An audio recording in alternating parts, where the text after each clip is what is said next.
Olá, pessoal. Eu gostaria de falar hoje sobre o ameloblastoma. Ameloblastoma é um tumor que acontece nos maxilares. Na classificação anterior, de 2005, existia a classificação de ameloblastoma multicístico, ameloblastoma unicístico, e em 2017 mudou essa classificação. O ameloblastoma, ele perdeu esse multicístico e aí foi considerado carcinoma ameloblástico. O ameloblastoma multicístico é porque ele tem várias lobulações e ele é um tumor a princípio benigno, mas ele maligniza.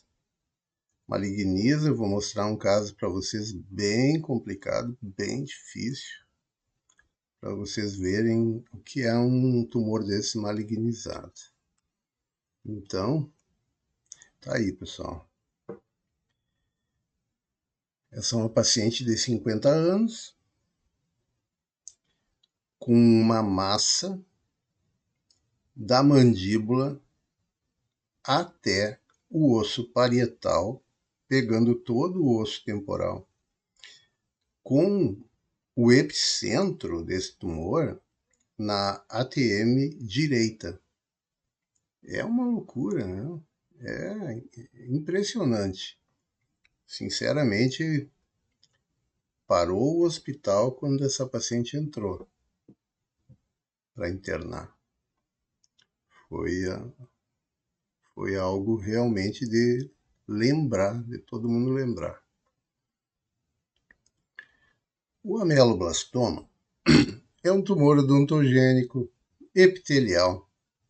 Ocorre 80% na mandíbula, a maioria das vezes retromolar, e ele é bem agressivo quando ele é retromolar. E 25% são derivados de cistos odontogênicos. 17% ocorrem em terceiro molar impactado. Ocorre mais na terceira década de vida. Raros casos de invasão de base de crânio, mas este é um caso de invasão de base de crânio.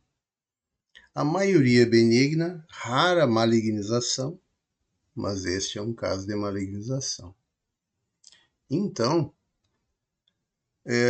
falando um pouco do ameloblastoma, o ameloblastoma multicístico, ele geralmente ele nasce intraósseo, tá? Rarissimamente ele é maligno. Ele tem um curso agressivo porque ele vai invadindo tudo. Ele não tem muita misericórdia das estruturas, ele vai destruindo mesmo. A, ele, a porção intraóssea, quando ele está dentro do osso, é radioresistente. Então, a radioterapia não funciona para quando ele está dentro do osso. A porção extraóssea pode ser reduzida com radioterapia. E a radioterapia ela tem uma boa função no pós-operatório.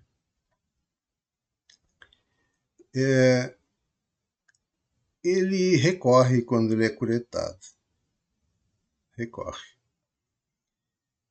Cresce no osso esponjoso e limita-se ao osso compacto. Ele vai inflando, então. Ele vai inflando o osso, até que o osso não aguenta mais, né? Ele vai ficar destruído. E ele vai destruindo outras coisas também. Um tumor benigno, ele pode ter um curso maligno. Ele pode ser uma histologia benigna, mas o comportamento desse tumor é maligno. Difícil de entender isso, mas existe, né? E ele cresce, então, além da margem radiológica aparente devido à infiltração das trabéculas esponjosas, ou seja, margens cirúrgicas muito amplas, muito amplas, porque ele vai além do que ele aparece na radiologia, tá? E isso também é uma causa de recorrência da lesão.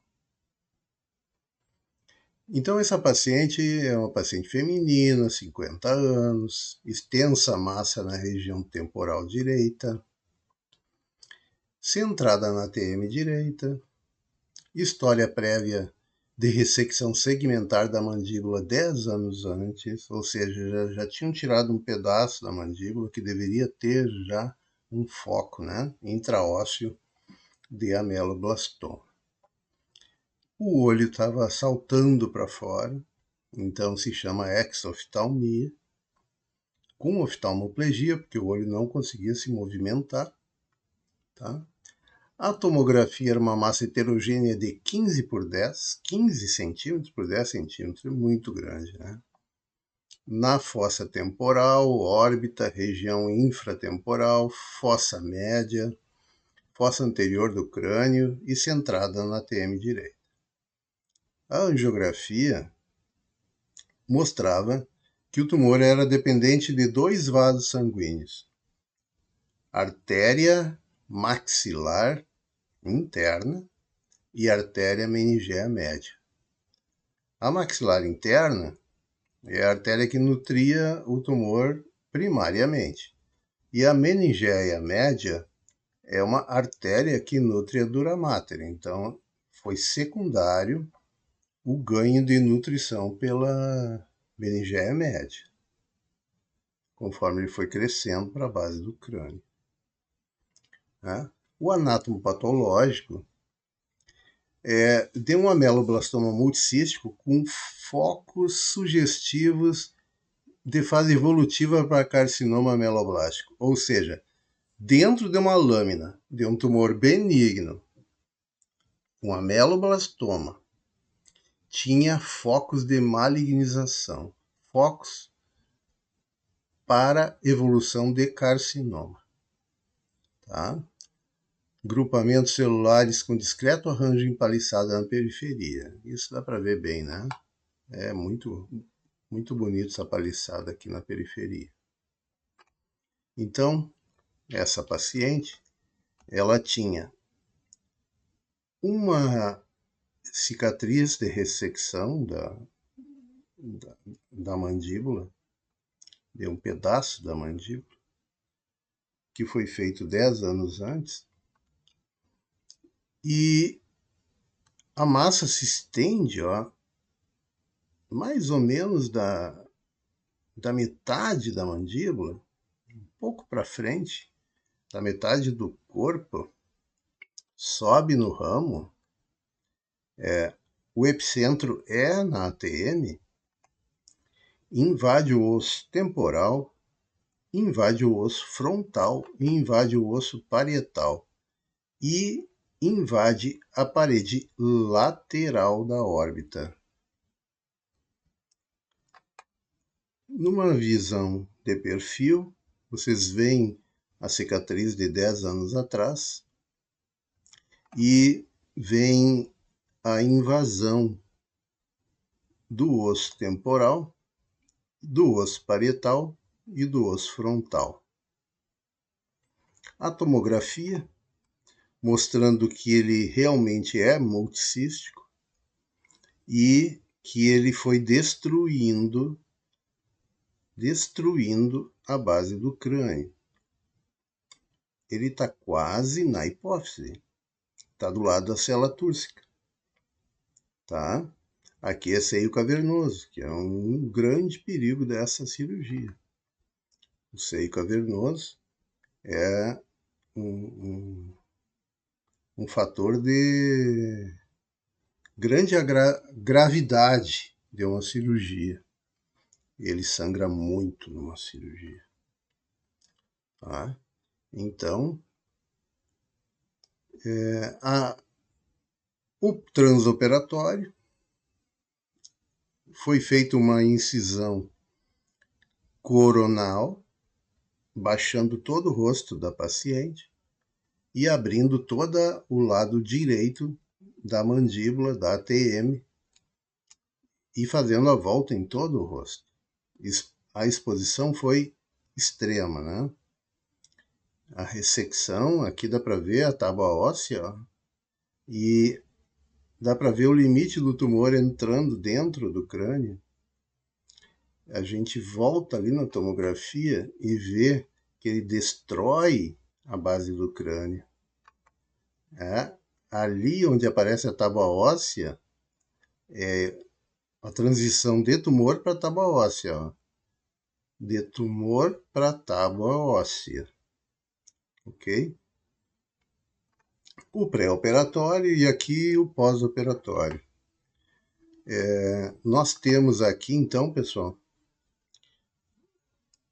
a cicatriz de toda a parte coronal dela, fazendo toda a volta até rodear toda a mandíbula. Então, a cicatriz foi da mandíbula subindo, pegando o osso temporal, o osso parietal, o osso frontal e chegando até o outro lado para poder descer o rosto da paciente todo e literalmente desencapar o rosto, né? Para poder ter acesso total. E isso aqui ficou tudo oco. Ficou tudo completamente oco. Então, o que eu coloquei aqui, nessa região, foi hidroxiapatita microporosa e macroporosa, tá? Misturada com o próprio sangue da paciente. Né? Fiz uma massa, tipo um cimento de hidroxiapatita com o sangue da paciente e refiz toda essa região aqui, desde cima, do frontal, do parietal, do temporal, e desci até conseguir fazer moldar um rosto no pós-operatório. Tá? O transoperatório. E aí, pessoal, o pós-operatório final, né, com a visão de perfil e a visão frontal, é a melhor estética possível conseguido.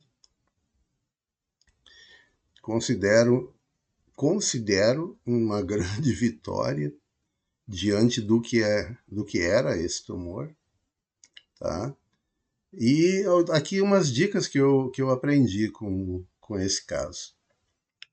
Não curetar, pois é causa de recorrência.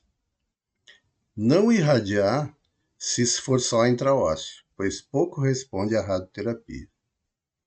Irradiar em pós-operatório a região de invasão extraóssea, pois responde à radioterapia a porção extraóssea. Tá? Retirar com margem cirúrgica ampla para segurança. Lembra que eu falei sobre a radiologia. O que aparece na panorâmica, o que aparece na tomografia, o que aparece na ressonância, sempre é menos do que o tumor realmente se manifesta, porque ele vai por dentro da camada esponjosa. E isso pouco aparece na radiologia. Ele lança células para dentro da camada esponjosa que vão dissipando, vão crescendo. E se a gente não dá uma margem cirúrgica ampla, as células estão ali, elas ficaram e voltam. Tá? Espero ter mostrado para vocês um caso muito interessante que possa ajudar a todos nos seus próprios casos. Muito obrigado.